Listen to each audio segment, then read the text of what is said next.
ક્યાંય પણ આપણા સમાજનું આવું કોઈ સંમેલન હોય તો જ્યાં જતો ત્યાં પત્રકારો મળી જાય ને ભાઈ, તો એક જ સવાલ પૂછે, બાપુ ટિકિટ લેવાના હો? પણ જો રાજકારણમાં આજ નહીં તો કાલે જોડાઈશ,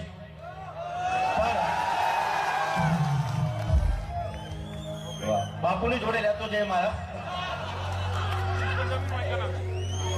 અરે ના, જયારે જવાનું થાય ત્યારે આપણા સમાજના ઘણા બધા એવા આગેવાનો, સારા આગેવાનો છે જે મને એમના ઉપર વિશ્વાસ છે. ભરતભાઈ ક્યાં ગયા? હા,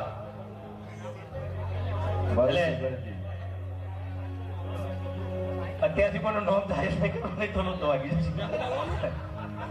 એટલે બસ પહેલા તો એટલું જ કહી, એક થશો તો નીકળેશો, બરાબર?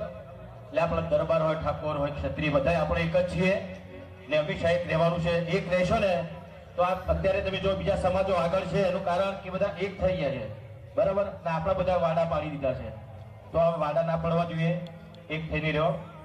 કેમ કે આપણો સમાજ તો ગુજરાતમાં સૌથી મોટો સમાજ આપણો ક્ષત્રિય સમાજ છે.